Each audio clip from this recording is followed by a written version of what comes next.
Bud Wilkinson invented winning. And here at Oklahoma, we uphold the standard. This is the Champion Standard Podcast, where analytics meet film and the tailgate fuels the passion. Touchdown! From deep dives in the film room to advanced stats that tell the real story. Ready? We bring Sooner football into focus like never before. The roar of the palace on the prairie, the legacy of champions, and the pursuit of the next one. It's all right here, so lock in, because this is Oklahoma football. This is the Champion Standard. Let's go! Let's go! Go!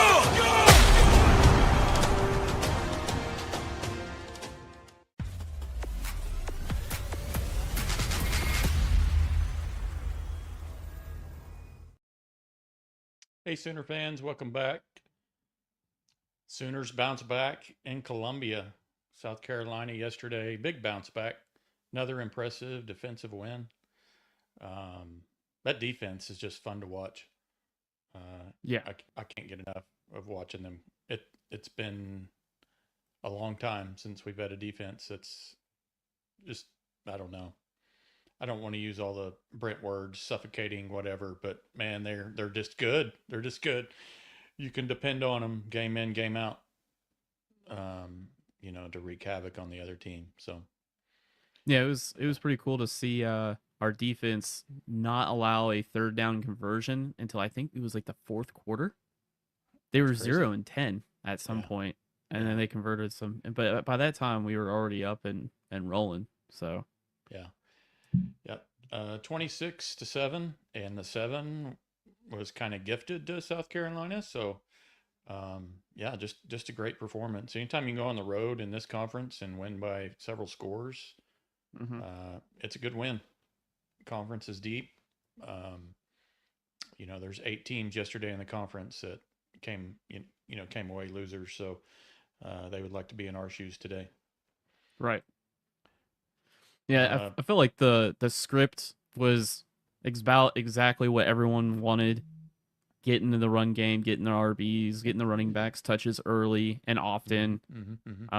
That was awesome. I think getting the win defensively, we got back on track. We ran, with Arch Manning and Texas, for whatever reason, we were doing all these like 3-man rushes and stuff early, and it was just sort of off. Like everything about that game was off. So going on the road for the first time in the SEC and getting a win, and beating up on a team, South Carolina, who's a pretty bad football team, pretty bad run defensive team. So this was perfect. I mean, we got to go in there. Sellers is a great man. He's fantastic, but our defense rallied. Yeah, and we missed tackles. There's gonna be a lot of good defenses that Sellers is going to make look stupid because he's just an all otherworldly player.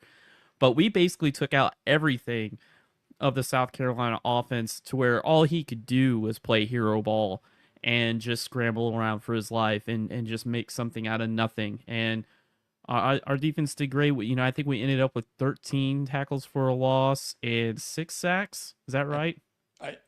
Yes, 6 sacks. Can't say the TFL, was that 11 or 13? I don't remember, but it was definitely double digits. So I can look it up real quick. yeah, I've got it. 13 does sound like the number, but it was definitely over 10.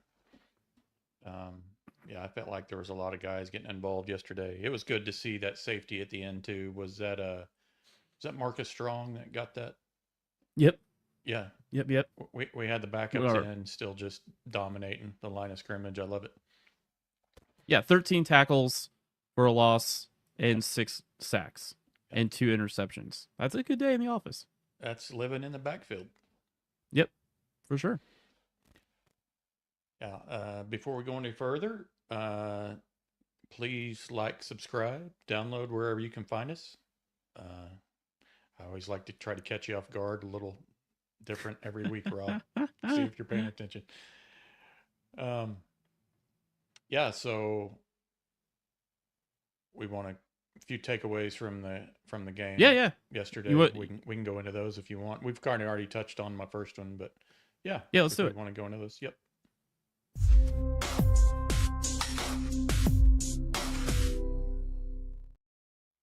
So yeah, the first one was the defensive performance, which you've already kind of talked about the stats. Just great job containing Sellers. You're right. We could have used that the week before on the defensive side. Just night and day different, from one week.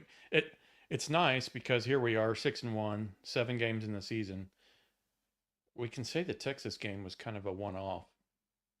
It feels like that because you know what I mean. Everything it does. Texas came in there and they threw 7 screens in their first 14 calls. They ended up running like, I think 11 screens or something like that. 11 screens the whole game. Only 19 yards given up on those plays. They were trying their best to, slow the OU's defense down because it's so much chaos. And we still in that first half really beat the living crap out of them. Right. But it was that second half, that third quarter where Texas, was throwing some concepts out there we hadn't seen. But it was nice to see them get into this game and get right back to where they are, and that is just being a force of nature with the amount of dudes that we have on defense that can just flat out fly. I mean, we've got some athletes that are just, you got Kendall Daniels that'll walk up on the line of scrimmage and blitz off the edge, and then the next play he's safety. And he's covering he's covering the deep, he's covering the big half in cover 2, and you're like, holy crap, he's man. running down the seam with like Nicholas Harbor or something like that. Yeah, and then you see him, and he's in his cheetah roll or whatever, and he's blowing up a screen or he's blowing up the run play. I mean, Kendall Daniels is really just, I've been really impressed with what they've been able to do with him. And then you've got Peyton Bowen that's flying around, and there's just so many guys that can fly around. And we've been talking about that since forever through the offseason. Is just that the way that Brent has all these guys tuned to be in multiple roles allows him to like really move guys around all over the place, and they all do different things. Mm-hmm. It's awesome. And then so this South Carolina game, Kendall Daniels I thought was a monster all over the place. And of course we have the best interior defensive line in football, where is Marcus Strong your 4th interior defensive tackle? Is he 4th on the depth chart? 5th? He's 5th. Yeah, and he blows that play up. He does, and gets a safety just to cap the game off. I know. It's wonderful. It's just fun to watch. It just is. Yeah, defense. Yeah, just played great. And what was awesome too, the fake punt, which maybe you, me, and 100 other thousand people watching the game saw it coming, but Taylor Wine just played that just perfect. Just perfect. That's what you want. You just want guys ready, for something like that. He would look more than ready. Oh yeah. Ian. Yeah. No, he's right. Yeah, PJ. PJ. If PJ ever turns that corner, like we want him to turn that corner, and Okoye coming on, that's our young ends that we talk about. We're worried about replacing RMT and whatever this year. But man, if these guys can come on, just that depth that Venables has assembled, and those guys are definitely stepping into their own. Yeah, Adebore, last year he really, really struggled against the run. I mean, he gave up his back on so many different run plays, including like ones to like Maine. Maine came in here and they turned him back. Like it was pretty bad. And this year, I mean, I don't know if a light has come on to him or not. I mean, it seems like it has, and he is much more like, fitting the edge, point of attack everyone wants to talk about. But last year it looked like he was a kid that like grew too fast, and his hands and his arms and his legs were not coordinated. Yeah. Like he was just a wild, like he played really, really wild. This year, like much more clean, much more technical, understanding to get his hands underneath, really jacks up some of those tackles, and he's really figuring out that, hey, I'm really damn strong if I put my hands here, and now I can do whatever I want with this tackle, and really be able to collapse that B gap, which is one of the tough things to do at the edge spot. He's really turned it up. He's turned it up, man. Yeah, he needs to be able to harness that athleticism, and sometimes the way to do that is just kind of stay in control until you can use that athleticism. It's not always, just like you said, just running in there 100 miles per hour and really not know what you're doing. So yeah, he does look a lot better. I'm looking forward to him in year 3 next year too. So if he just keeps making these big jumps. So second takeaway for me, Mateer still looks a little off. I don't think that hand is anywhere close to 100%. I believe that was a season low for him passing yard wise, 150 yards. Yep. Just doesn't look comfortable yet. And I haven't looked at the tape, so you can probably confirm this, but did we even have one deep pass over 30 yards yesterday? The post wheel that we ran for a touchdown, I think was like 18 yards. Yeah. I mean, I've got it pulled up in front of me. I could look real quick. So maybe one, maybe 20 yards. So oh no, that was a penalty. So hold on, I've got hold on, pass reception. There we go. The passing touchdown was for 20 yards. Okay. And the rest of them were all 19 or less. Yep. Yeah. And I don't think we took shots downfield, even like some of them were. And if he's still got a grip issue, that really affects you a lot on deep passing in particular. So hopefully that just slowly comes back. Definitely going to need it here these next few games. Yeah. So hopefully his hand just is getting better and he doesn't like re-aggravated or re-injured or anything like that. And I haven't heard anything like that at all. So hopefully that gets better. Another takeaway for me, offense showed some life in the running game, not named Mateer. Mm-hmm. I want to say it was something like 175, 178 yards rushing or something like that yesterday. That was really good to see. And so my question to you, is that just kind of a flash in the pan, or is that a sign of things to come for these next few games? I would hope it's a sign for things to come. I mean, hopefully they don't have like amnesia and forget about how well this worked for us. Mm-hmm. Mateer ran the ball, I think 7 times. Once he was sacked, so that's your 8, quote unquote 8 carries. And of those 7 times, the first he was called on play 8 to run the football, and then he didn't call another. There was not another quarterback run play until play 41. So it literally went from the first drive, or really the second drive, and then not until like drive 7. Like it was way out. Yeah. So it was, I think, intentional to get the running backs involved. It was, yeah, very intentional. And we've got the first 20 distribution. I could pull that up here too. But yeah, I would hope that it is, because that's what we've been saying. And on Trench Warfare Pod too, with JY and Alex, about, finding that downhill running game, get that, the downhill running game, and then, stop using the quarterback run game as a crutch, because it was obvious they were going into passing games or going into games wanting to pass the ball and find those chunk yardage early, but then hit it with the quarterback run game. Well, I'm not a big believer of getting your quarterback to run so early. I'd much rather sprinkle that in a lot in the fourth quarter. Let the backs carry the load, and then when you need a hero ball, Brad, we're about to go to Tuscaloosa.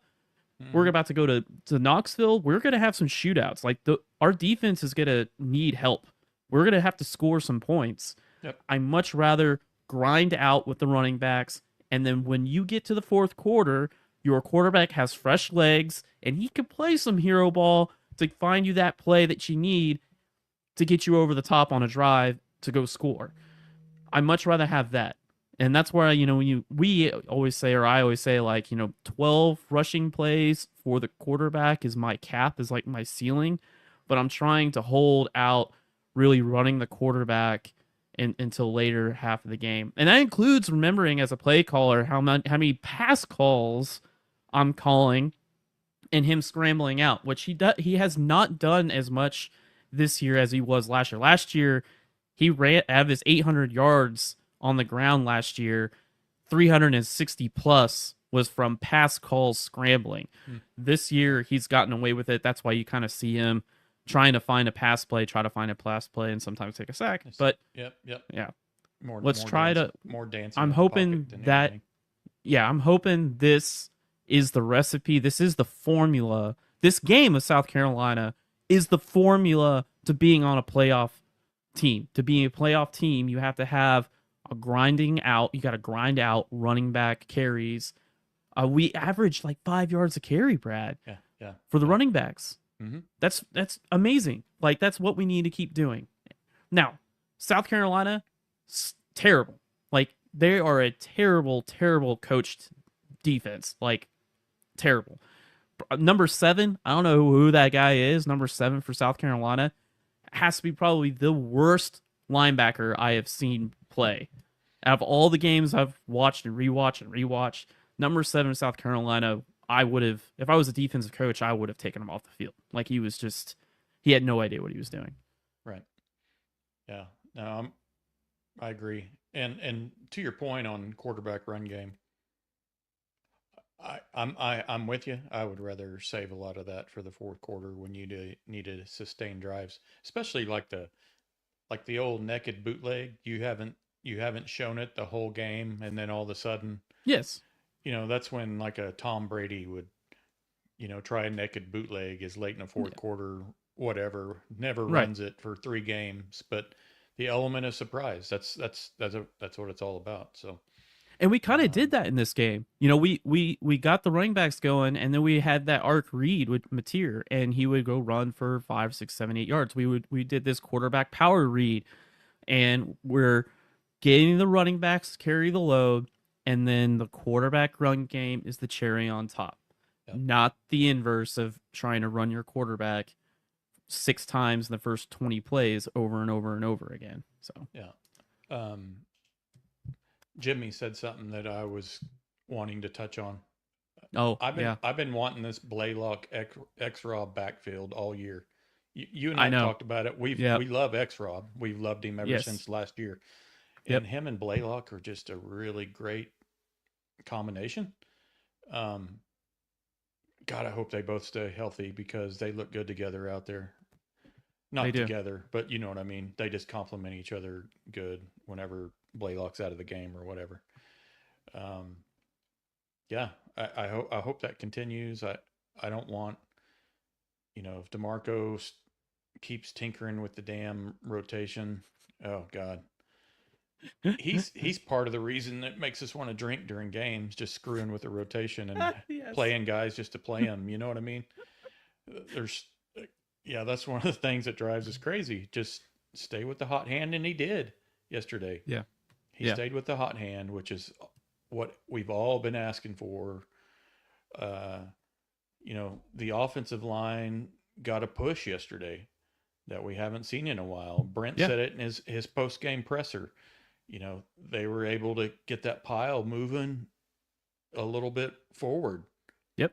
Most of the game, they won that trench battle. And they were gifted light boxes. Like, South Carolina gave us like 5, 6 man boxes, and we did exactly what you're supposed to do. It doesn't matter what concept you run it downhill, and all it was just simple duo and inside zone. We are becoming an inside zone major team. Like, our counter is still there, but it's not really a focal point. Wide zone is there, but it's not really a focal point. They changed up the disruptors. They broke a lot of tendencies in this game, and we'll get into that later in the show. But we broke a lot of tendencies in this game. So, and the offensive line deserves credit. I thought Michaela had a great game. I thought Fasusi had a great game. Ozida, there's a play where Ozida blocks like 3 people in one play. Now he also busts in the game too, but they all had really good plays. Yeah. Wee played well too. I mean, he was blowing off guys off the ball. I will say South Carolina though, and I'm gonna keep saying it, really bad football team. They are really, really bad at defending the run, and we'll look at some plays. Well, I'll tell you because it's just whoever's the defensive coordinator over there. I don't know who it is. I don't know anything about that team besides Beamer. That defensive coordinator should feel shame for being such a bad coach, because I don't know who that is, but those players were lost in the sauce, man. Like they had no idea, and it was simple stuff, but they were overrunning gaps. They were missing gaps entirely. They were like the number 7 I was telling you about. Like he would have, like, we'll pull it up, but he has the B gap, and he literally just goes, "Nah, I don't want to take on this guard," and just like moves out of the way. And he's like, "Nah, I'm good. Nah, I'm all right." And I'm like, dude, you play backer. Like your job is to cancel gaps. Like your job is to take on guards and make sure those gaps don't expand for running backs. And all that happens is he just basically ran away. Right. And if I saw that as a DC, I would have yanked him. I'm like, you don't want to play football. Get off the field. But we took advantage of it. Advantage of it. So I missed it early on. I missed the play where Dylan Stewart got hurt, but somebody said Kanik was involved in that. Mm-hmm. Do you know which play it was? I don't. I can so find it. You don't have to look it up. Someone just made a comment on the board we were on yesterday that said Kanik's the player of the game. He hurt Dylan Stewart in the first few plays or something like that. You know. Yeah. So I didn't see it. Maybe someone on the chat can let us know how that happened, but not having him definitely affected their pass rush and maybe some of that run stopping ability. I'm not sure what kind of run stopper he is, or if he's just a pure pass rusher, but losing your best defender on the offensive line never helps. Yeah. And I felt like they really did not care about setting the edge. They didn't really care. They were taking their edges and just shooting up field, which just allowed our tight ends the easiest block in the world. And any of our split flow action, defensive end fires off the ball. All that Kanik had to do is just push his outside shoulder and he's out of the play. That happens so many times. And I felt like Arbuckle did a really good job game planning this, because they really messed with the defensive ends and their contain, and they really messed with their backers, because the backers didn't know all I can say is that they were lost in the sauce. There was an arc replay that was really cool, and Mateer had all the room in the world. He just missed the hole or whatever, but it was a beautiful play. I thought Arbuckle called a great game. I think this run game, putting the tight end, and we'll get into it later, changed up the tight end. We didn't run a whole lot of Y off. We did run Y off, but not as much. We didn't run any pistol for the first time all year. No pistol. Pistol gone. Pistol bye-bye. And then empty. We only got into empty 4 times, Brad. 4. Another tendency breaker. Like all the other games, that was like everyone was talking about, oh, we're going to be an empty run game. We're going to run out of empty, and we're just going to have to focus on that. Nope. Empty is the least amount of times, least amount of calls of empty in this game than any other game, and we only ran the ball 1 time out of it. 1. There was, go back to the Michigan game. We were at empty like 8 or 9, 10 times in that game, and we ran out at like 4 or 5 times. Like we were trying to. It was almost as if we were trying to go into that empty quarterback run game, but we basically scrapped it. Basically, empty quarterback run 1 time. Gotcha. In 60 minutes. Yeah, and a lot of people were wanting us to go empty because they felt like that was the only thing we were successful doing this year a lot. And I'm glad we didn't. I like the fact I like the fact that we're staying committed to the run as much as we can, because Brent knows, Arbuckle knows, the whole team knows just what you said earlier. We will have no success going forward against these teams on our schedule, or even get to say the word playoff if we don't develop a run game. So I appreciate him. No, I appreciate him. Did you see what Jimmy said down there? He said it was the 5th play of the game. Cannick hit him in his hip. He said it was a legal block, but yeah, I see it. Good for Cannick. Yeah, I got it up if you want to look at it. Yeah, thanks, Jimmy. Let's watch Cannick. Let me pull that up real quick, and we'll go back to our distribution list. Yep.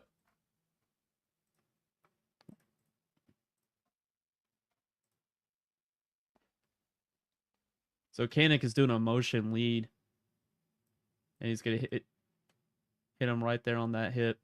Oh, gut punch, man. Yeah, definitely completely legal. Did not go low. That's being physical, man. That's a good hit. That is a good hit. Huh.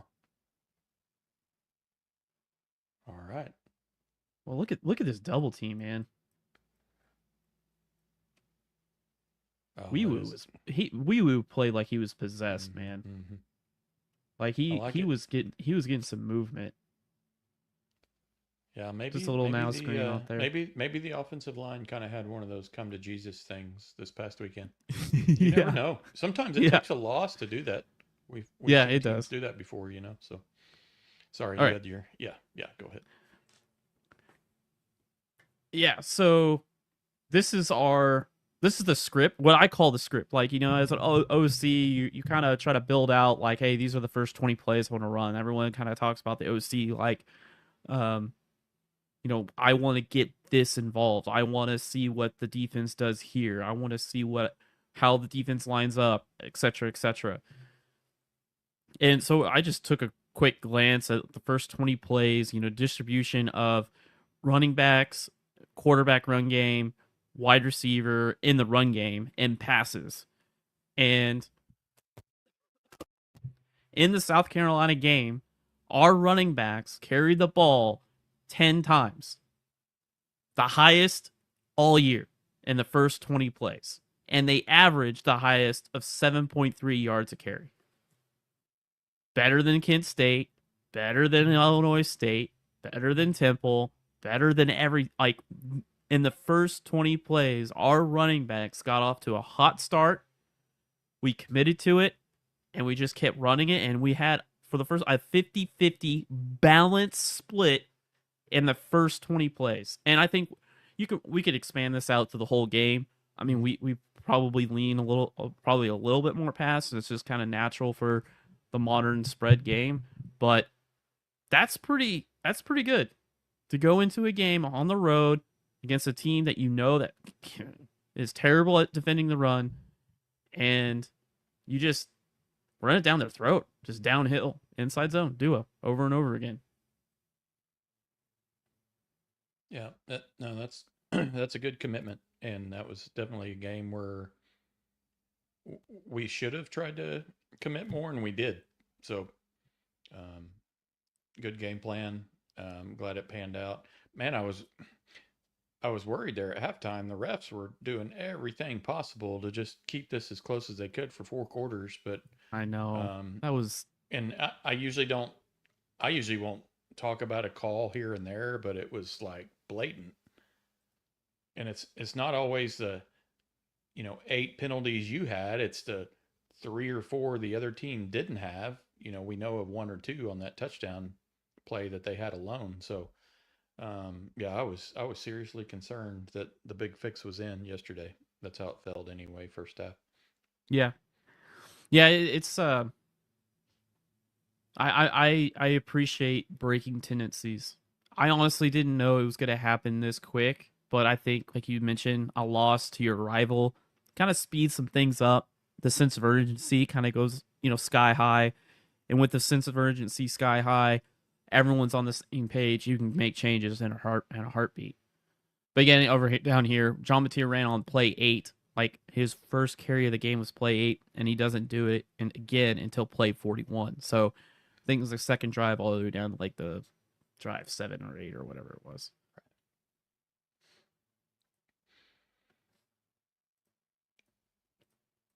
Oh, there we go. No. Last takeaway I had, God, the special teams has really fallen off the last couple of weeks. Whether it's a terrible punt, coverage, a long return, what have you, that just needs to like. I felt like after the Michigan game, there was a 2 or 3 game stretch there where it actually looked pretty good. And we were starting to talk about it as a real strength. And don't get me wrong, Sandell's still kicking lights out. But Yeah.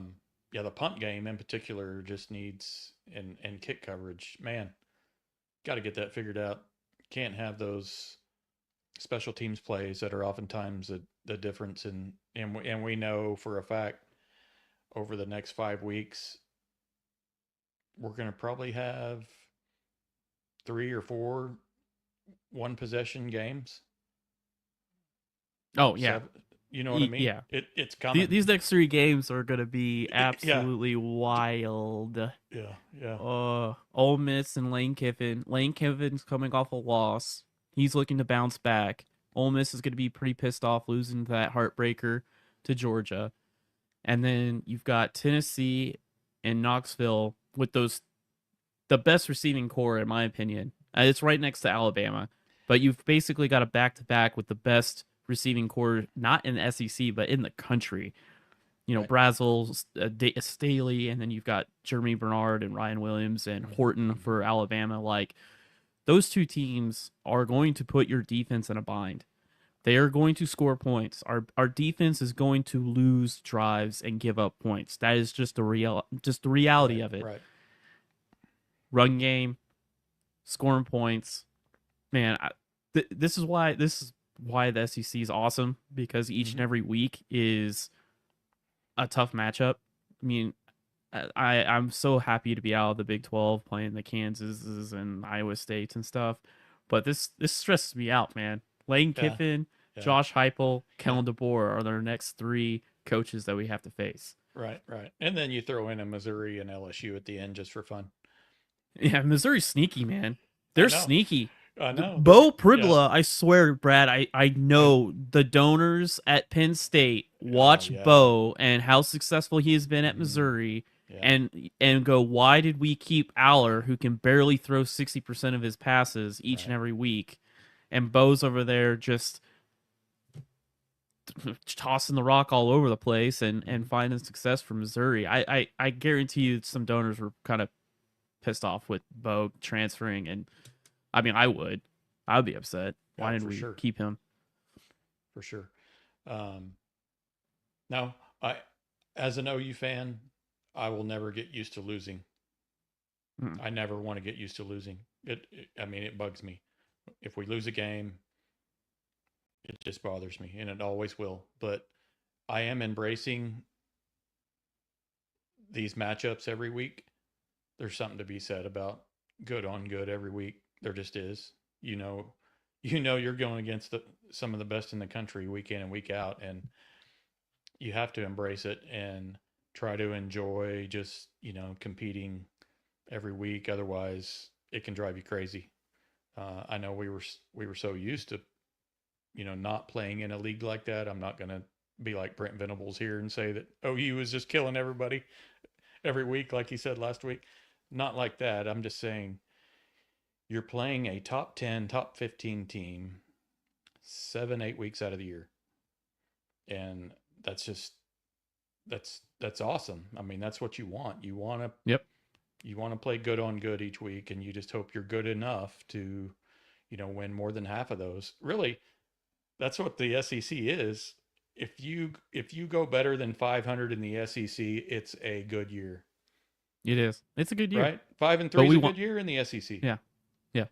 We want more, of course, because we're OU fans and we want to hang banners. That's just what we want to do. But it's the standard, man. It is the standard. That's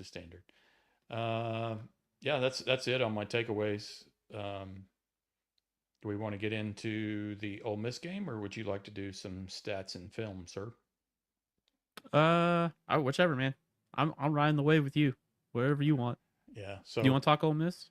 Yeah, let's talk Ole Miss for a few minutes. Really impressed with Trinidad. Is it Shambliss or Chambliss? I was saying Shambliss. Shambliss, like I SH? think it's Like, yeah. It's spelled CH. I know. But I think it's pronounced Shambliss. I think that's what I heard. Really, really impressed with that guy. Just poised. He reminded me of a little bigger, not so fast version of Kyler Murray at times.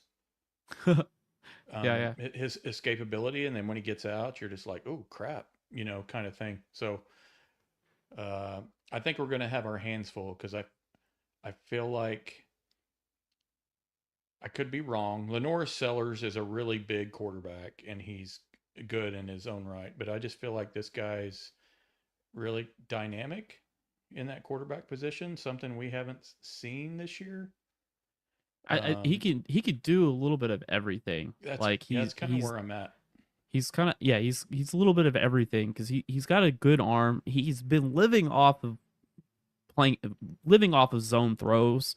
So him and his receivers, and Lane Kiffin's really good with this. Jackson Dart and Trey Harris were the same way.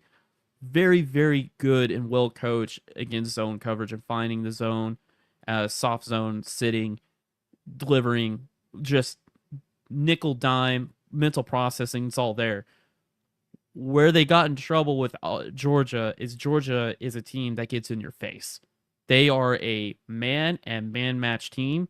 They want to beat you up on the outside, and their whole philosophy is literally, we want to punch you in the face when it comes to your receivers on the. They just want to run you on the hip, push you. They just want to live in your hip pocket, sticky coverage, and that's where he kind of got.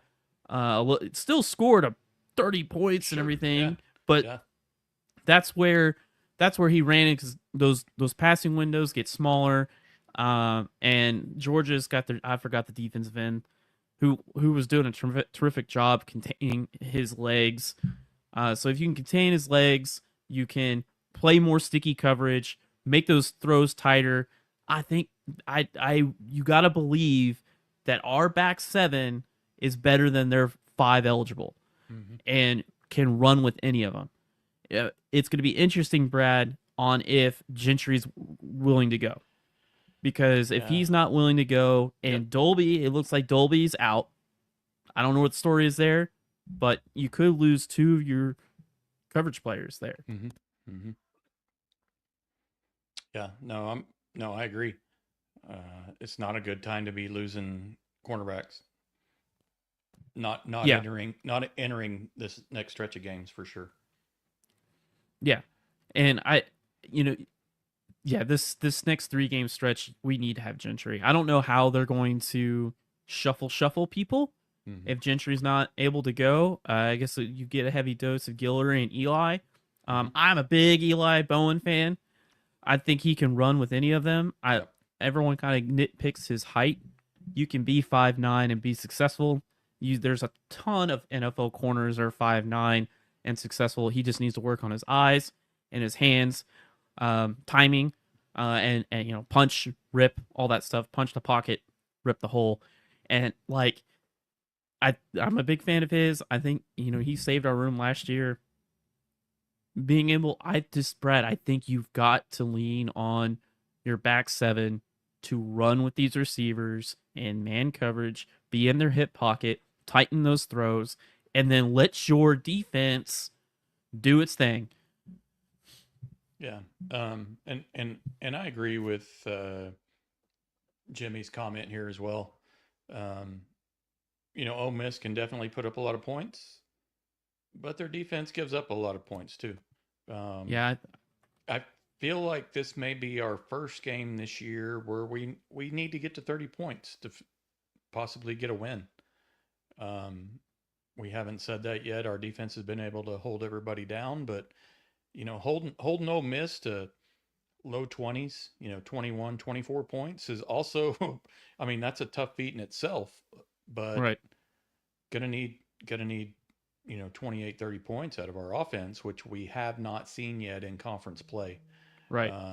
Now, Correct. or Michigan game, we can sit here and say, well, we should have got to 31 or we should have did this. Well, we didn't. We only scored 24 points. We only scored 26 yesterday. Yeah, 24 again by the defense because we got a safety. We haven't eclipsed that 24-point mark in any conference game this year, and that's not going to cut it these next few games. We gotta put up some points, or we're going to end up on the short end of it. So the next 3 games, Ole Miss, Tennessee, and Alabama, they're all in the top half of the SEC in scoring offense. Mm-hmm. And Ole Miss is actually say 4th in the SEC in scoring. So, like I mentioned earlier, these offenses are going to score. Defense is going to do its job, but they're still going to score. Our offense is going to have to match the tempo, and I would take heavy man coverage or match coverage on Ole Miss, and then send your pressure, the 5-man pressures and stuff like that. Get Chambliss off his platform, shrink that pocket, make him feel claustrophobic. This is only his first year starting. The more claustrophobia, the more happy feet. And then on offense, grind out a run game, open up the PA, and go win yourself a home 11 o'clock a.m., which is that's dumb. 11 a.m. Ole Miss. But go win yourself another SEC game and what will most likely be a 1 or 2 possession game. But yeah, that and Lane Kiffin is going to try his, like every week, but Lane Kiffin last year really outcoached Brent in that second half. There's going to be a lot of X's and O's in this game. Like there's going to be a huge game within the game because Lane Kiffin is a really, really smart coach. Like I love studying him. He's awesome. But as a play caller, as a person, I don't know. I don't know. He's in the football, like he's awesome. And then you've got Brent loaded up with talent and guys that can flat out run, who's also awesome on his side. I mean, this is going to be a great, great matchup. This is going to be great. Like this is an awesome head-to-head matchup between Kiffin and Venables. Yeah. Just watching Kiffin yesterday. Did you watch the Georgia and Ole Miss game or most of it? I watched most of it. I had to kind of go back and forth. Did you see the long pass play touchdown? Yes. Kiffin going berserk on the sidelines. He knew he had a mismatch over there. Yeah. And he caught Chambliss's eye. Next thing you know, the guy goes for, I don't know, it was 80 yards, 70 yards, something like that. That's exactly what I'm talking about. That guy can run, by the way, too. So don't let that sucker get in open space. That's exactly what I'm talking about. Exactly. Yeah. He knew he had a mismatch and did everything he could to get his quarterback's eye and get the ball out as quick as he could because he had single coverage. They were playing a cushion. You're going to tell me what they were playing. I'm just sitting here tell you it was one-on-one, because I'm stupid when it comes to X's and O's. But that was awesome. Perfect example. Yep. Yeah, perfect example. And that wasn't the Little Sisters of the Poor. That was Kirby Smart and Glenn Schumann defense. Like there's gonna be opportunities for Ben Arbuckle to move the ball on Ole Miss, and he's gonna have to do his part.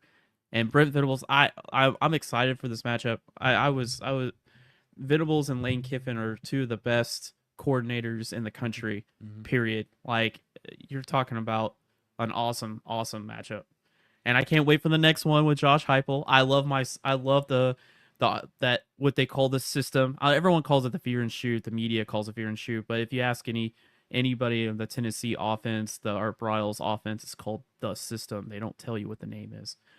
It's the most highly guarded system of football known to college football, known to football, known to mankind. It's so secret and so guarded, the language and everything. But that's going to be another awesome one. I mean, Brent is going to be earning his paycheck, man, for the next 3 weeks. Oh, for sure. Yeah. I thought we were leading the game in Oxford last year at halftime. Um, if I remember right. Yes, we I were. think we scored our And 14 it was the points in the second first half. half. Yeah. Yep. And then it was the second half. Things just went to pot in the second half. But so what? no, I remember go that ahead. game. So Yeah. Lane Kiffin in the second half, what he did is he leaned on unbalanced formations and he overloaded one side, and he had at least 2 or 3 plays where we actually had an eligible receiver because it was unbalanced. Our defense didn't pick it up, and he burned us on a couple 10-yard gainers, nothing big. Got into the red zone and he did another motion, and it was an easy pitch and score. And it was our backside safety completely busted. Like, we have to be really, really good in the next few weeks with our quarters checks, our quarters coverages, and our quarters checks. In quarters, when you play quarters coverage, there's a check for everything from formation, motion, all of it. There's a check, and everyone has to be on the same page with it. That same bust happened in the Texas game with Dolby and Peyton. Motion, empty, motion, check out of coverage, went to a quarters check. Either, I didn't know if it was Dolby or Bowen, but led to a bust. We have to be very, very, very keen if we want to run match coverage to know our checks. And Lane Kiffin, Heupel, and DeBoer as OCs are really damn good at stressing everything that you do as a defense. So hopefully Titan lock it up. The next 3 weeks, we're gonna know a lot about this defense. You've asked me, and we've heard other people call the defense elite. One of the reasons why I don't ever say the E word at all is, especially looking at our schedule, I want to see how we do on these 3 offenses. Sure. We got to know if our guys are smart with our checks, smart with our pre-snap language, and we can deliver a win and play stout defense against some of these guys. Because the real defensive football, the football that they have been, everything's been leading up to these 3-4 games. And you've got Missouri and LSU coming up at the end. So, huge matchup. Huge game. Yeah. Huge game this Saturday. And good defense may be just what we said earlier. It may be holding the other team to 20, 24 points and getting off the field on third down. You give up 350 yards, maybe that's a good defensive performance against some of these teams. It's about limiting them to field goal opportunities and not giving up just, I don't know if you saw it, the Ole Miss Georgia game yesterday. They showed the drive charts. This was, I think, early in the fourth quarter. Both teams, 4, 5 drives, 65 yards, 75 yards, 65 yards, 75 yards, 14 plays, 12 plays, 13 plays. That can't happen the next few weeks. If we are, which I feel like we are, I'm going to go conservative. We're one of the top 3 defenses in the league, maybe top 2. If we really are, then we should be able to steal a couple of these next 3 games. Protect your home field, steal one at Knoxville or Tuscaloosa. Let's just see how those last 2 games sort out after that. If you steal, if we get 2 out of 3 of these next 3 games, Rob, I'm excited. Well, we're a playoff team, because there's no way you're gonna at least playing for playoffs in November, which would be what you want. Yes, championship November. I know that's participating in. Yes, I know it. Say it.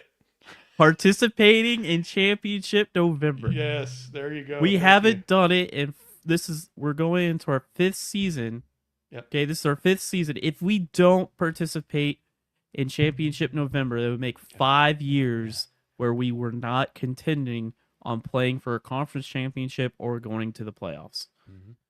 So you're right. If we still win, Yep. And these, win, still a road win. Protect your home field. That's all. Protect your home field. Yep. You're set. Yeah. I mean, yeah. Ooh. Yeah. All right. What do you want to go into now? Film or stats? Take your pick. Flip a coin.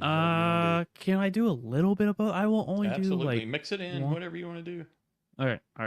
Let's do numbers.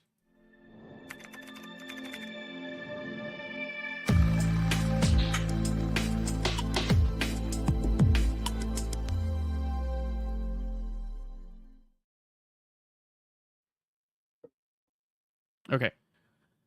Since I actually have the tape broken out, I figure maybe skip the advanced stats. Advanced stats, just notes. Third down conversion rate allowed. OU is second in the country with 25% by my book, eliminating penalties.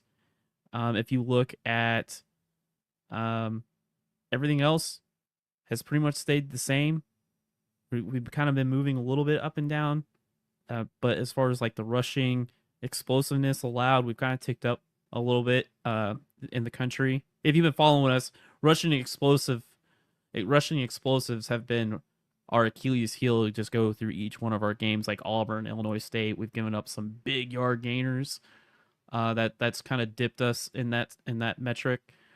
But besides that, number 1 in Havoc rate for the defense, number 4 in O-line yards allowed. Been sitting there strong. So, hey Rob, that's about. No. I was just noting and then yeah. I was and like, skipping. Hey it. man, if you're displaying what you're talking about, you're not doing it. No, I just wanted to make note of it since we're kind of skipping it. Yep. So I've got the tape broken out. That was actually a lot of fun watching the actual, run offense. I don't know. Let's just look around. Rushing offense, explosive plays. We had 2 explosive plays out of duo. We had 2 from inside zone, 1 from wide zone read. We talk about balanced football, right, Brad? Being balanced. Well, you can also, you can look at total yardage, but also look at like what are your big explosive plays? What are your big gainers? We had 11 total explosives, 6 in passing, 5 in rushing. That is probably, as far as like the ratio or like of passing and rushing explosives, this was by far the best game where we actually had a balanced explosive output from both offense and rushing. Literally every game before it was like we had like 3 or 4 rushing and then we'd have like 10 or so passing or whatever. So it's good to see that we actually are not just making the calls and getting the total yardage, but your actual like yard gainers.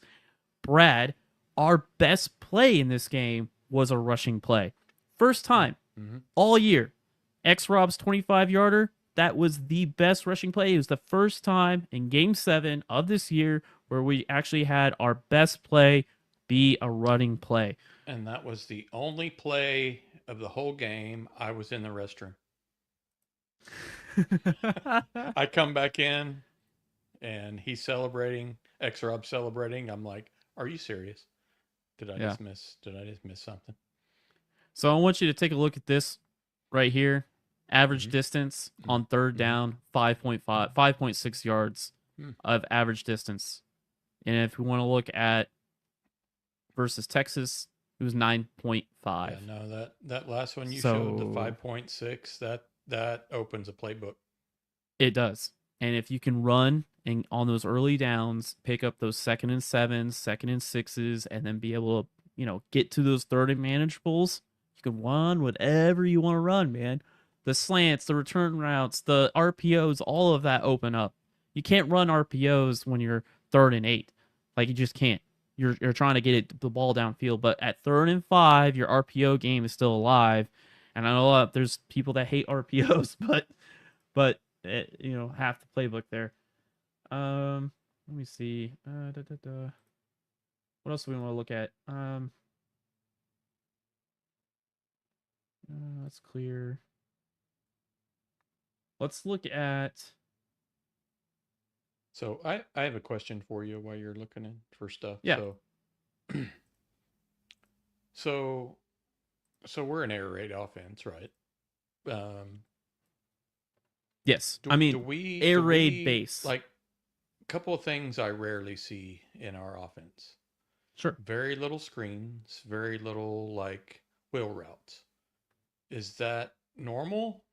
Or well, we ran a ton of screens today or yesterday. See, and yeah. So I'm probably talking more prior to today because I feel like it. And it coming off the Texas win, I just feel like we didn't run a damn thing. You know what I mean? Yeah. Well, I like I said, it's almost like the Texas game. You have to kind of like throw it out in the garbage because everything about it was just off. Man, I'm trying. I mean, if you're looking at this week, we ran now. This is last week or just yesterday. We ran now screen, shoot screen, and then there was another screen we ran swing screen, shoot, and now.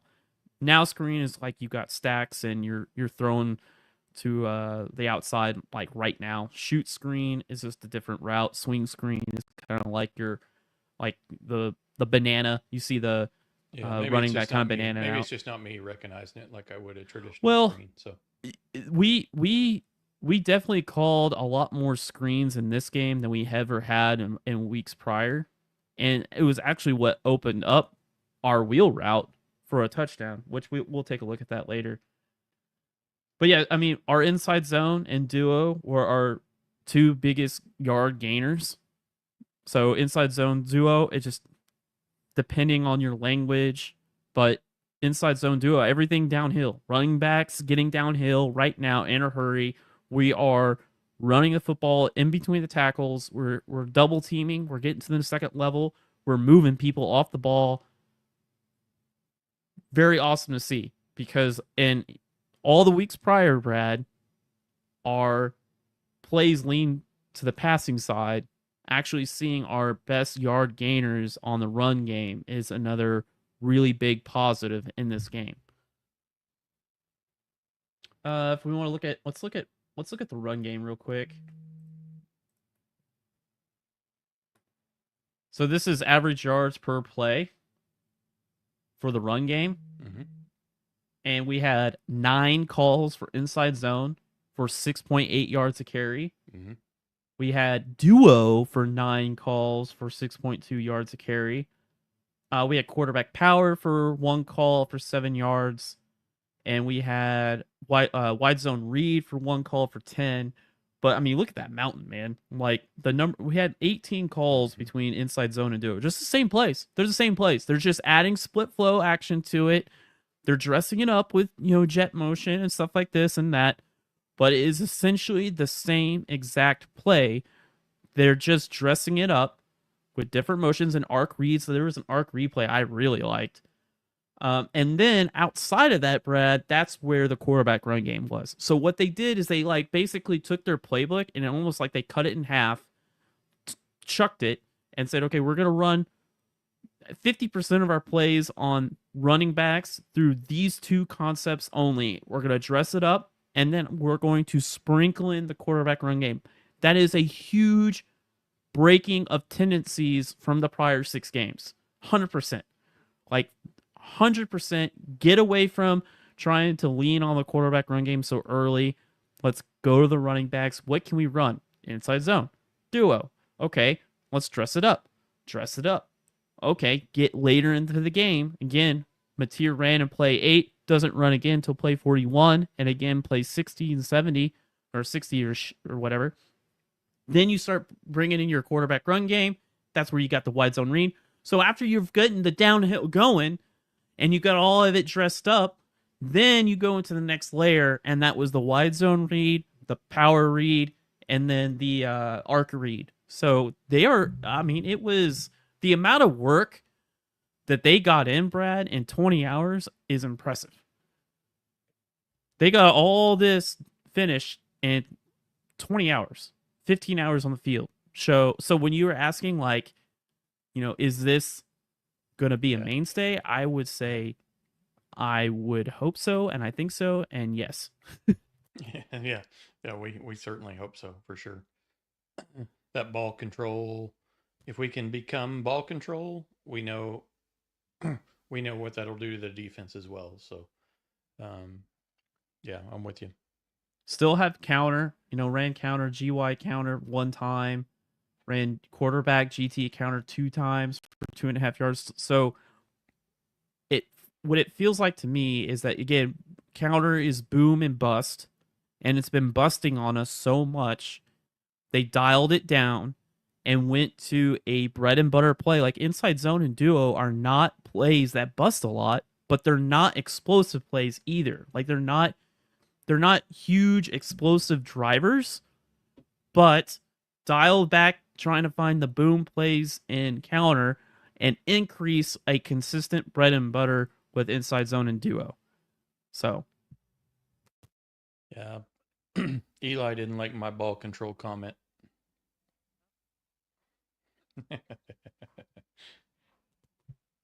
Yeah, it'd be nice to go out and score like we did back in the Kevin Wilson days or whatever. But yeah, we'll take 30 points and we don't care how we get there, right?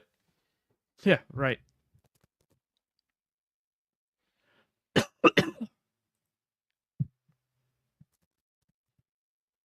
All right, here we go.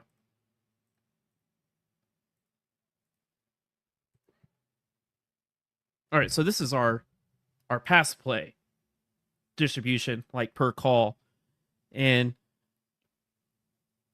vert out, which is one of his like spacing type concepts. Mm-hmm. Called it 4 times for 8 yards 8 yards a call. Had Yankee, but I mean, like most of it, if you look through here, screen, shield, screen, RPO, slot hitch, mesh only 1 time, which was surprising because that's like the one like air raid concept that we're really good at. And screen again. I mean, it definitely feels like this last week they reeled in the passing game and replaced their work in the run game. That's all that really says. Got any questions, man, before I move over? No. You're good. I was reading some of our questions on the chat. So Eli said he thinks we're putting a lot of Giovanni Gibson stuff, some of those short passes on film. He thinks we're getting ready to go, use him a little more on some. I hope so. I want to see that guy run. And I'm totally with him on this comment here. We don't do double moves a lot. You never see. No. You don't see Mateer like pump fake, throw deep kind of thing. I would love to start seeing that a little more. Obviously, that requires a little more protection, but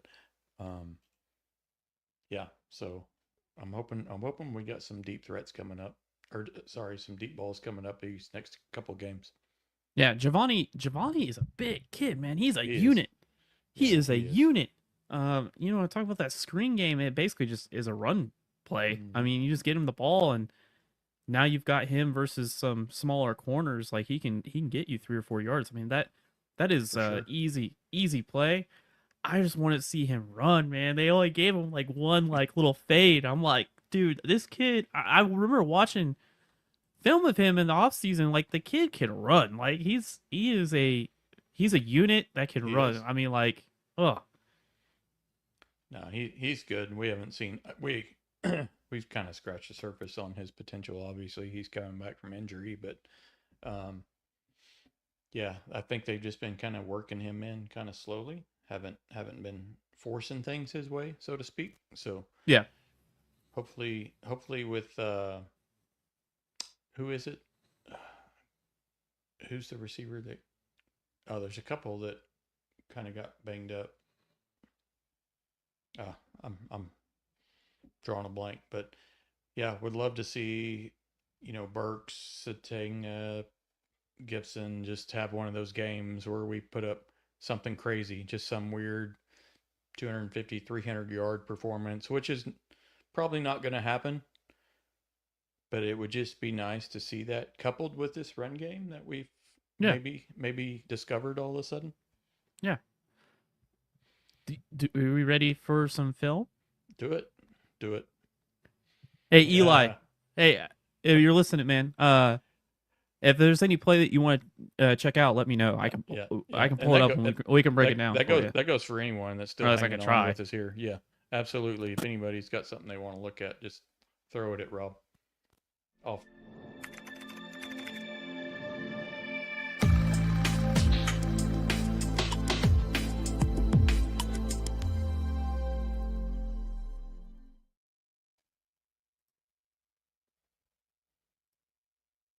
All right. What do you want to take a look at, Brad? The touchdown? Sure. Satanga. Satanga. I'm trying to get where I say that better. Okay. So how this is set up, so we can go take a look at it.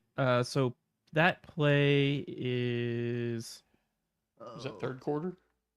On. I need to move stuff around. I need to move you over here and put the film in front of me. Let me see here. It is right here. So it's play 57. Okay. And yeah, this is it. So before I play it, so this is play 57, and we all know that we're running a peel concept where we're going to kind of fake the screen and hit the wheel. But this play is really set up after we ran 1, 2, 3, 4, 5 screens before it. So like. So I don't know what I was watching, Rob. I asked you about screens and wheel route, so my bad. Well, this is a now screen. Okay. That's considered you get in a bunch, and you get your tight end, and you just run a quick now screen. This is an RPO. People hate RPOs, but it's basically an RPO, or it can be an RPO. This particular one's not. But here's swing screen. Boom. I mean, you're pulling EPL out, and you're just running a swing. These guys are all blocking. I mean, it's essentially a run play, right? It's helping the run game. You're getting these. It's a good way. These now screens and these swing screens are really good at getting these defenders to run. Like, you want to wear them out. Like, just run a bunch of screens and have these guys, look how much they're, after the play, they're all having to run and fight through blocks and stuff. You can really wear down guys. That was it. That was X-Rob, right? Yeah. Another, getting a stack, run a now screen. It's just a run play. And is that Giovanni there? Yep, that's Giovanni. So you would put a big old body at the point. Put your fast twitcher at the top hat, and you just run screens. Easy yards. But we did we ran this like 5 times. We're getting them all running. We're getting them running. We're getting all these fools running with this action here, and we're kind of like putting them to sleep with it a little bit. Here's another swing screen, like X-Rob, arc, crack, just go. I mean, it essentially just becomes your run game.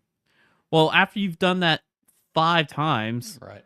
Stretch. Yep, you get into a situation where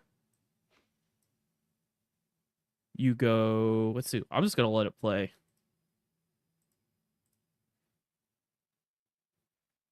Formation on the boundary. Oh, I've already driven this up. So there you go.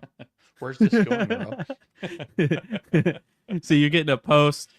You're getting that fake. You're getting like a bluff of a screen, and then you've got Satanga that's gonna bluff like and then he's just gonna take a wheel up. But this is essentially just peel. I mean, it's just peel, post, wheel, peel. Great pass. Safety vacates, vacate. Everyone's looking. Let me see what are we running here on coverage wise. Look at his release. His release point was like he was going to throw it right there. He knew that was going to come open. This looks. Oh, this is a fire zone. Yeah, so they're running a fire zone. So they got 5, 3 deep, 3 under. So this is like cover 3. Corner matches up on the outside receiver. Yeah, and really what should have happened is this guy needed to match on him. Or I'm sorry. Yeah. I drew that wrong. He needed to match up on Satanga, but he completely messes up. Yeah. You see how he turns? Yep.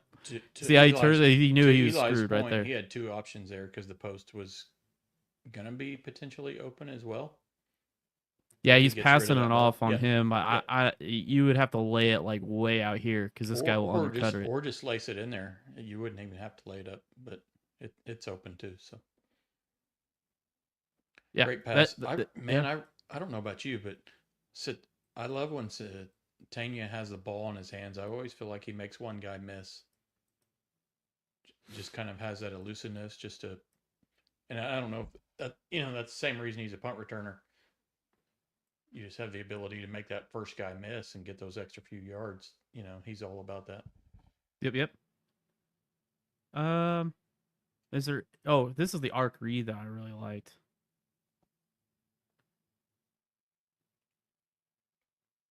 So again, this was set up too.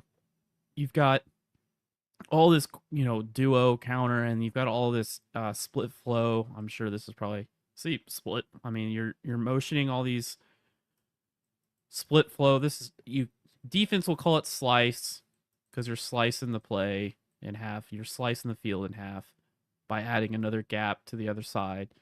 Offense guys call it split flow, where you're splitting your offense. You're adding the gap to the other side, but we ran a ton of split flow, including with our duo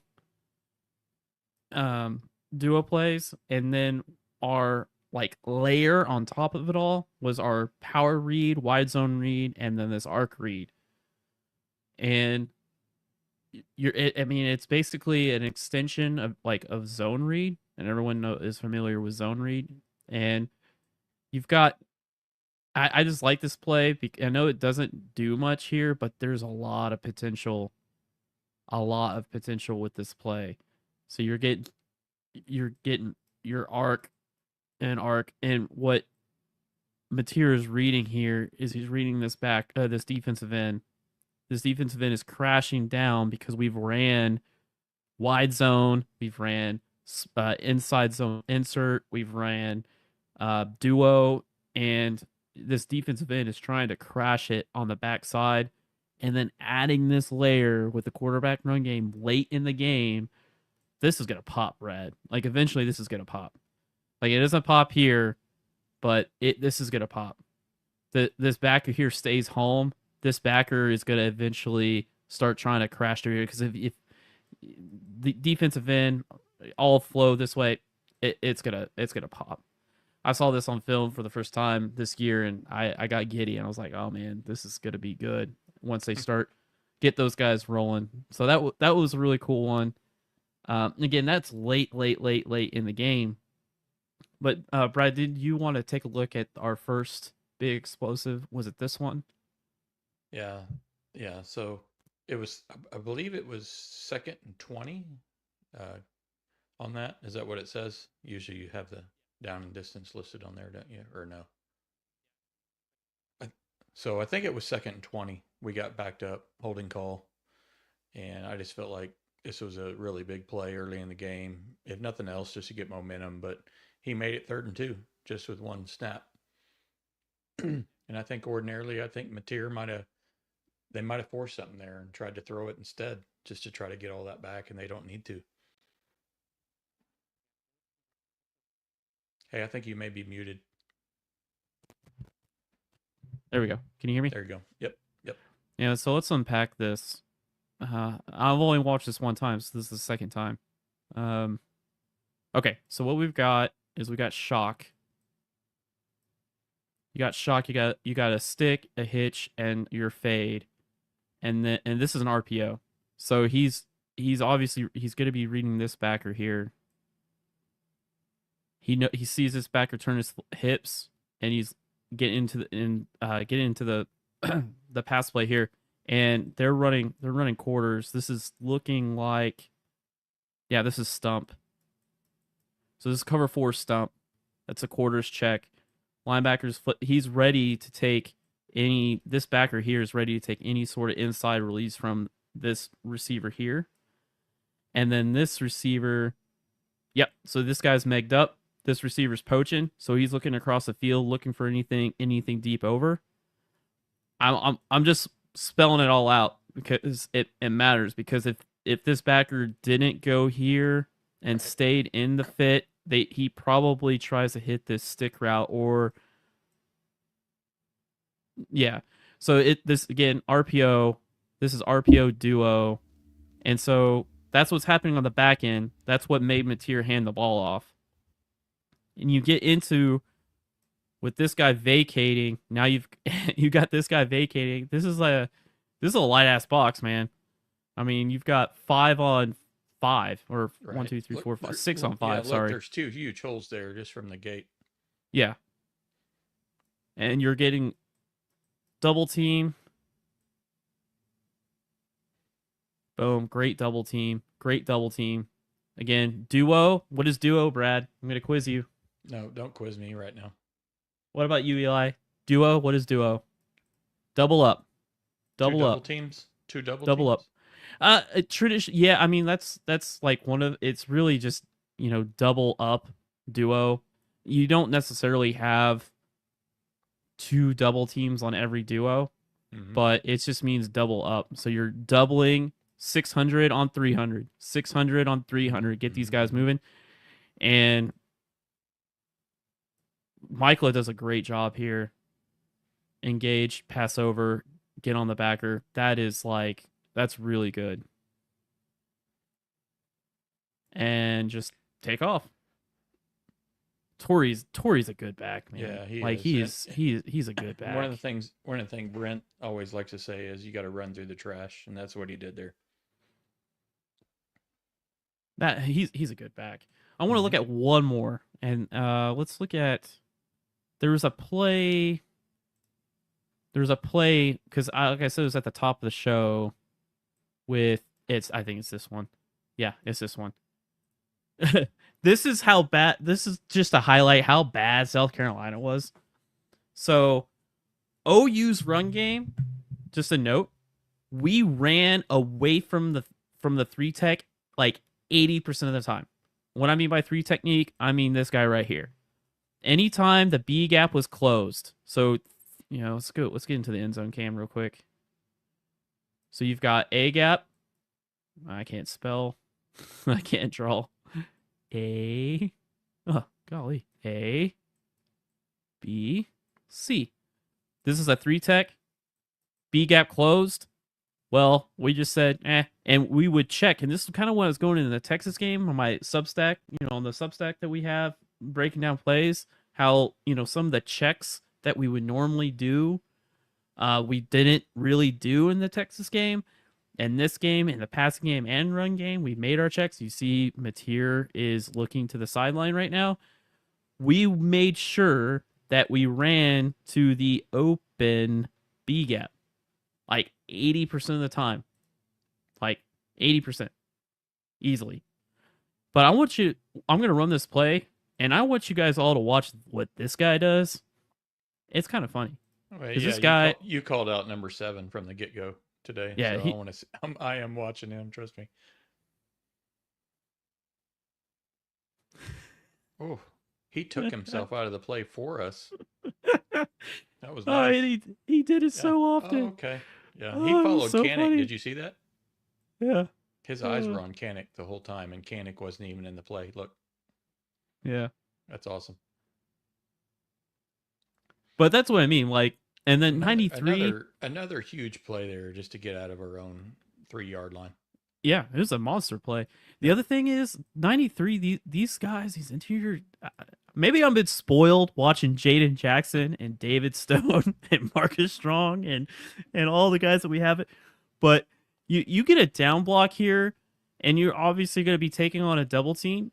Like you have to get your ass in here, man. Like you have to do something. And he just Wee Woo, like, again, has a great game. I mean, Wee Woo had a great game, but I was not impressed with the interior defensive line guys. And I know that it wasn't one of a former OU guy, not an OU guy, but OU recruit on this team. I forgot his name. Dindy? Dindy, yes. I don't know what number he yep. is. I don't know if he's number, maybe he's, let me see. No, it doesn't look, he's number 93, but yeah, I don't see him out there. You get split flow, wide zone. Doesn't get blocked up too well. Is there any other play you want to check out before I close this out? No. I did want to get to a comment that Chuck had that joined us on the chat, because you guys think that, you can keep the run game going. This week is the real test. Well, appreciate you joining us. We talked about that earlier. Is this a flash in the pan kind of game, or is this a trend that we're going to see continue? Obviously we hope it continues, but who knows? It's probably is it the first game this year? Can we agree it's the first game this year where the running backs look like they truly excelled? Is that fair? Yeah. So just like our comment about the defense, we played 7 games and they had a one-off against Texas. Let's just hope the running game's not a one-off. That's all we can hope for at this point. Yeah, and the other thing I want to say, I really liked how they used Michaela. They pulled him, I think, 4 times in this game. They did it a center guard counter, and then this right here, which is just quarterback power. You can say power or belly. Belly is usually like the guard pull around. With it being a center, you could say it's power, or you could say it's belly. But I really liked how they used Michaela in this game, because like they pulled him more in this game than ever, and you usually don't see guys snap the football and then pull around like they do. Like there's not very many centers that are athletic enough to be able to do that. That was another one that caught my eye. I think there's let's give Michael some appreciation. Let's find this one right here. I'll just let it run. This is just CY counter. Get a motion. It doesn't go for much, but I thought that was really cool. There's trying to. I mean, he's snapping the ball and kicking out. Yep. That's really that is an athletic play. Mm-hmm. There's not many centers in college football that are snapping. He's turning his leg just as soon as he snaps it. Look at that. Good catch right there. Yep. Yeah. I mean, it blows up, but like I just thought that was really cool, and he does it one more time in here somewhere. I don't know. Oh, this one right here, and I think there's one more, but this is again just quarterback center guard counter, get in motion, and you see this motion here. This is misdirection. You've run some swing screens. Now you got arc. Now you got this jet. You're getting people moving. You could say this is counter read too. Oh, watch Michaela here. That's awesome. Kick out, wrap, and then what is Mateer doing? He's just going to take the yards up. Now, he sees the grass in front of him. But let's back up just a little bit. Ooh. Got Wee Woo coming around here. If he takes this out, he's off to the races. But I understand that. I can see why he cut there. Yeah. Just by looking at this angle, that makes sense. Yeah. And what's funny is that Mateer's not like a guy that really likes to run inside like that. So I think it's funny the one time that he doesn't bounce it outside, he misses an explosive. Right. But you can't fault him for doing that. Yeah. Let's see. Hey Rob, we got a request here, sort of. Okay. I'll have to go back and look here. Yeah. So Eli had a request, and I'm not sure if you can find this. But he said at one point Mateer threw at Gibson in the end zone. Oh, yeah. You actually know what play that is. Yep, it's right here. I'm impressed. Hey guys, if y'all don't know, Rob's the best in the business right now, so I just want to throw that out there. So you got Trey, formation. I call it Trey. Just Trey is tight end in the core, 3x1 to the boundary. And they're obviously playing cover 1. I mean, you just get cover 1 pre-snap language all over the place. You also see as we put, I don't think it's Canic, but we'll put somebody in motion and they're snapping, their safeties back and forth. But this right here. If Mateer sees this and he has a vertical, he is chucking that rock every time. Every time you get man cover, you get in this look, and he's got a fade anywhere. It doesn't matter anywhere. If he's got a fade anywhere, he's gonna take that shot every single time. It's a mentality when it comes to the passing game between your OC and your quarterback, and yeah. And see, this is where Brad, what I told you that we never gotten pistol. I did not count this as pistol because they obviously checked out of what they were about to run. I can't tell what they were about to run here, but they were about to run a play and they checked out of it. And then they went back to sidecar. Yep. Anyway, so let's look at this play. Just watch Giovanni at the bottom here.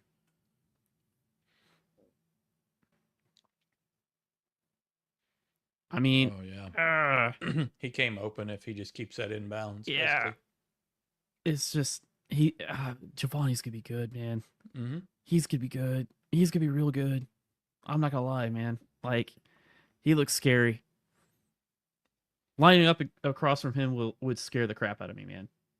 Like, but we check out of this. I'm not sure what we had there. They would, but going back to sidecar and then taking the shot. So they must have saw that they had man coverage and from the sideline said, "Hey, take this shot play." Right. Got any questions, Eli?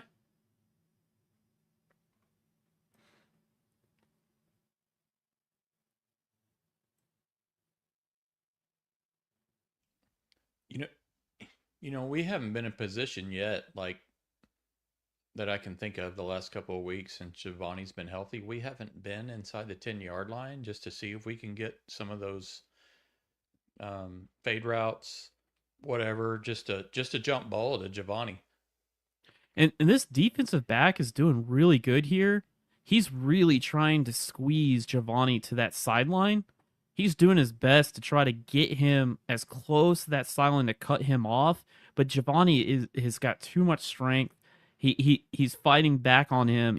You see how Giovanni puts his arm right there.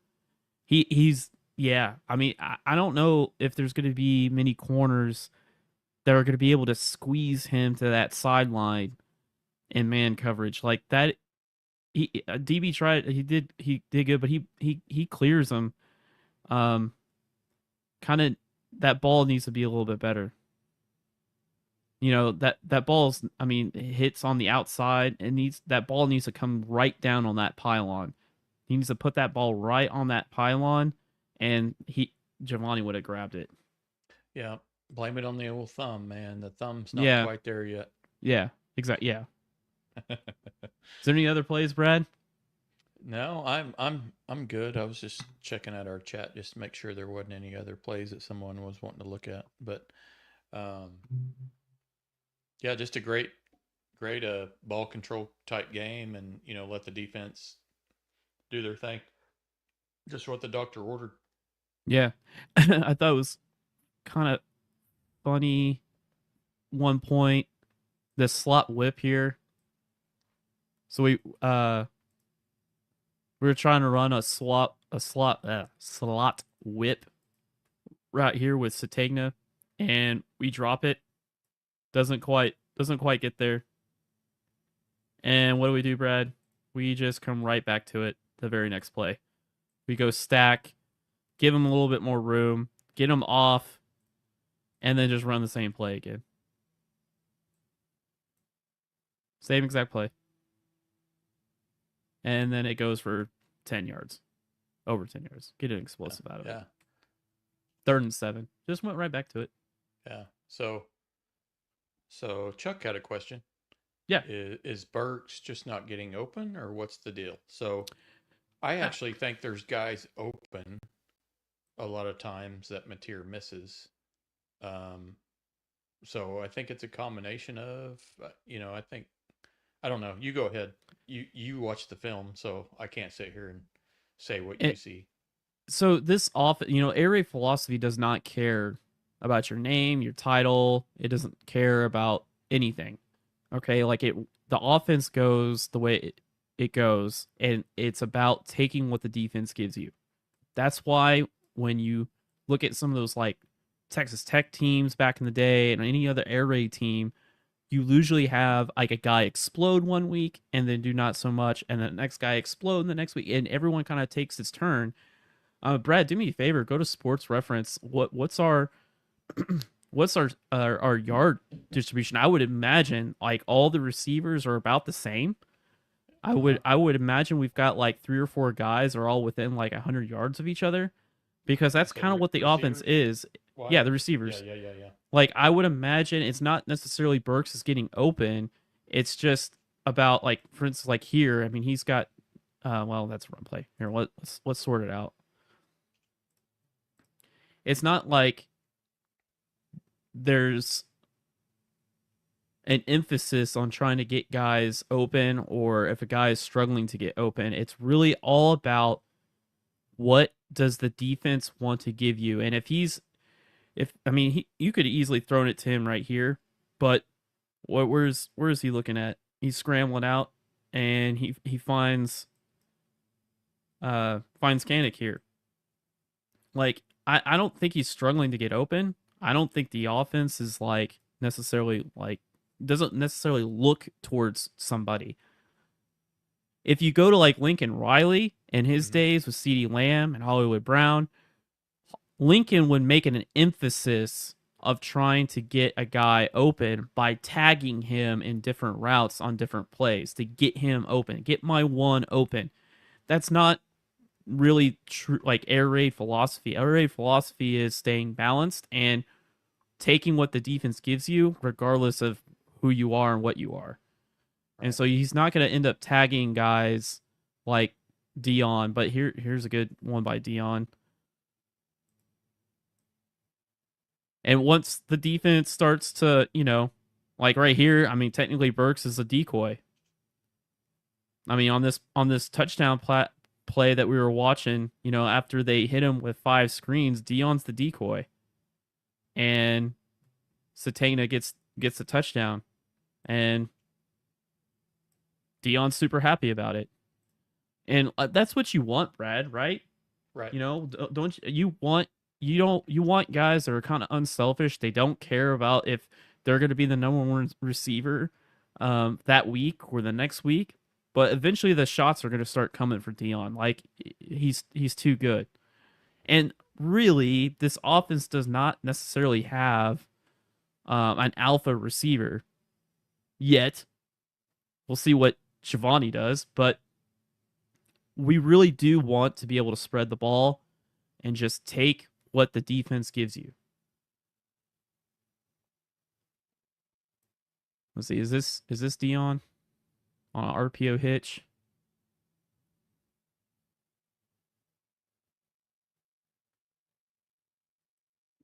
Is that Dion? Nope, that's Giovanni. Yeah, I can't tell.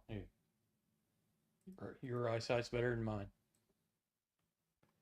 Hey, Eli, we actually ran sale. So you were saying if Burks, this is why sale.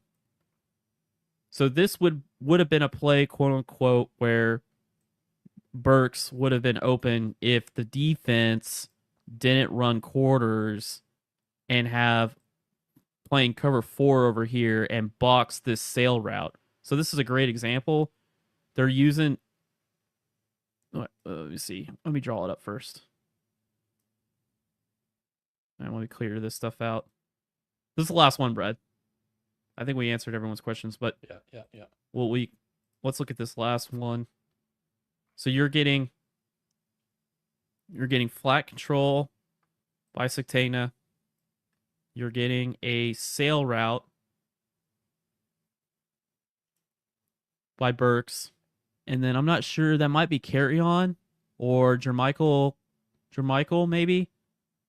But this is flood. Everyone, call it flood. I call it sail because air raid language, we're trying to get this guy open. If this is cover if this is cover 3, this is wide open. If this is cover 4, it's going to end up being closed because this guy is going to high-low it. You're hoping that either this guy, or how do we change colors? You're hoping that this this corner is either going to sink on the flat control, or he's going to end up riding the cover 3, or riding the seam route here, and then you play on the safety trying to drive on it. But in this case, it ends up getting boxed out. You got quarters, you got the high-low who's negating the flat control, and you've got quarter covered. This is X'd. And then and I've seen Mateer throw this rock. He did it in Boise State. It was the craziest throw I've ever seen. But Burks, if this was any other defense, would have been open. If there was any other defense, it would have been open. But because they ran this coverage, Burks is covered. So it's not anything that Burks is doing. It's just that we're trying to take what the defense gives us. And they definitely took away all those routes, and they gave us that route right there. And you could see that Mateer's eyeing it. Like, he wants to throw this rock. Right. And in all honesty, he should have thrown it out here, like now. But he's trying to get it. He's trying to get it to Burks, and he can't quite get it there. And then we over. Let's go on the end zone cam real quick.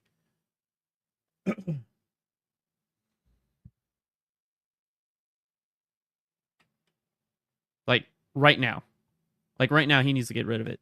Like, he should have got rid of flat. Is given up. Defense gave up the flat. Take the flat, but he was too late with it. I mean, he's wide open. Mm-hmm. The corner decided to sail right into the sail route. Fine.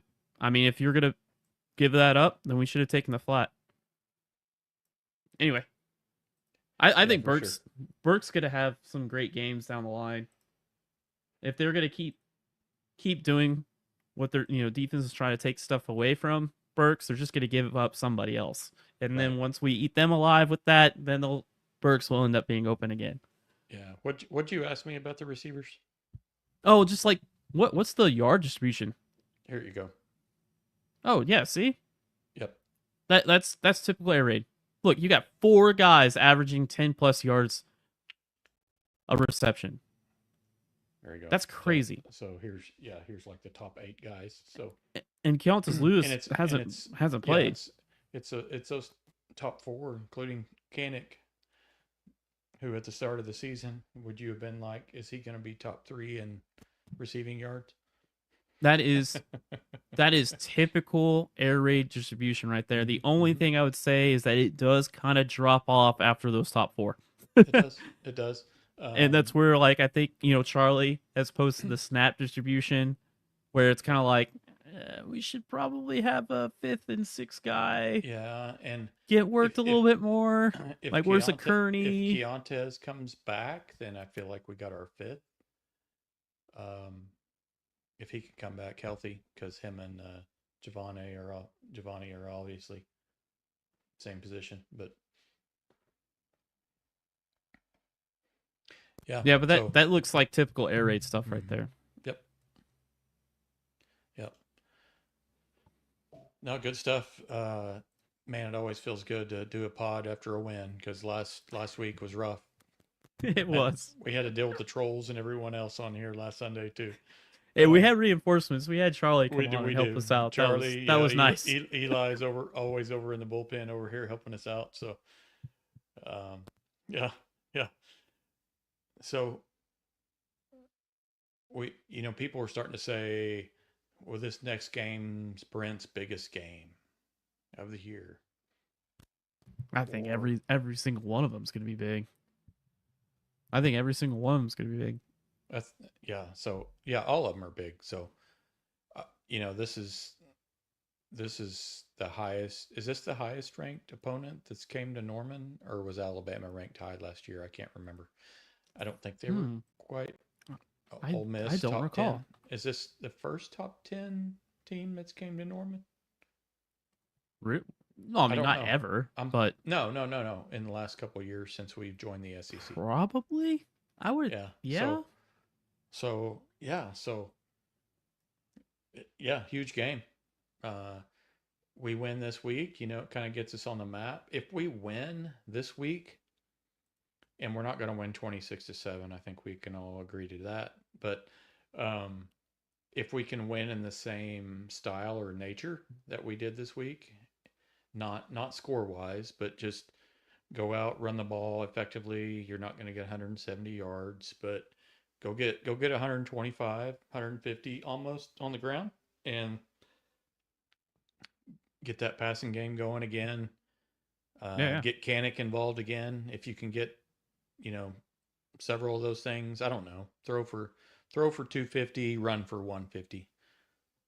That'd be a great offensive performance. And honestly, Ole Miss has given that up in multiple games now, so that's not asking too much. If you do that, coupled with our defense, you can come out with a W next weekend. Yeah. This could be a good one. I'm excited for a Brent versus Lane Kiffin matchup, man. It's gonna be awesome. It's gonna be a lot of fun. I agree. It is a chess match. Yeah. Those guys, those guys have been around football for so long, and they know what each other's tendencies. They know what they're schemed up on.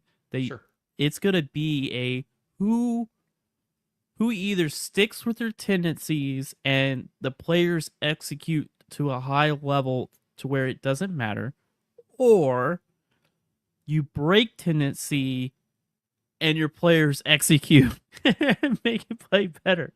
Yeah. You know what I mean? Like it's gonna be a game of inches, man. Like I felt like Brent learned a little something from the Texas game, because I felt like he got a little conservative. Oh, he totally did. And he's not going to do that again. He's not. He's not. We have one loss this year, and he might have gotten conservative. The guy's not going to do that again. I hope so. Yeah. Crimson Chaos, man. That's what we named the episode. That's right. Us getting back to what we do best, and that is just wreak havoc. That's right. Yeah. Do we want to wrap things up? Yeah, I'm good. Yeah. Thanks for everyone that joined us today. I appreciate it. Hopefully we can get another winning streak started. We won 5 in a row to start the season. Hopefully we can do that again, right? Yeah. That's all we got to do. Appreciate it, everyone. And hopefully we join you next Sunday talking about back-to-back wins and hopefully a big Ole Miss win. So thanks again, everybody. Boomer Sooner. Hey, that is my standard. Champion standard. Yeah. Run my plays, ayy. Keep up with the pace, ayy. If you don't got motion, then stay up out of my face, ayy. I be doing a race, ayy. 100 yards out of the way, ayy. It's time to lock in the field, baby. It's game day. 7 rings you can't handle. I'm on the champion man too. Work up to my standards. Maybe that's something you can't do. Maybe try a different angle. Maybe try a different play too. When you know you're the greatest, some people might hate you. Champ, I'm the champ. Champion standard. Don't gotta put on a hat. Titles, you know we got that. Yeah, I'm the champ. Champion standard. Yeah, I'm the champ. Champion standard. Hang my jersey in the rafters. I'm a champ. Champion standard. I'll tell you nobody's safe when it's time for game day. Put up or shut up, you know it's competitive. We will not ever take losses. Yeah, I be playing the game, but at heart, you know I am just really a boss. Youngin' or boomer, don't matter who's on that field, everybody getting sauce. Get down with the team, cause we really one-on-one, yeah. Hey, I'm the man, yeah. Watch how we make fans, while we also make this cash, hey. When it comes to plays, there isn't one we haven't ran, yeah. Competition's getting body, that's no capping. Champ, I'm the champ. Champion standard, don't gotta put on a hat. Titles, you know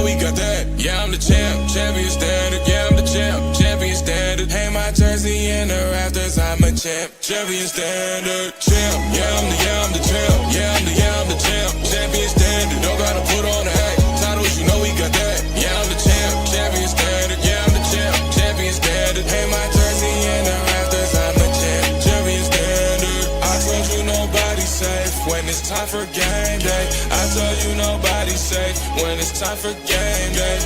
Champion standard. And we don't play. Champion standard. And we don't play.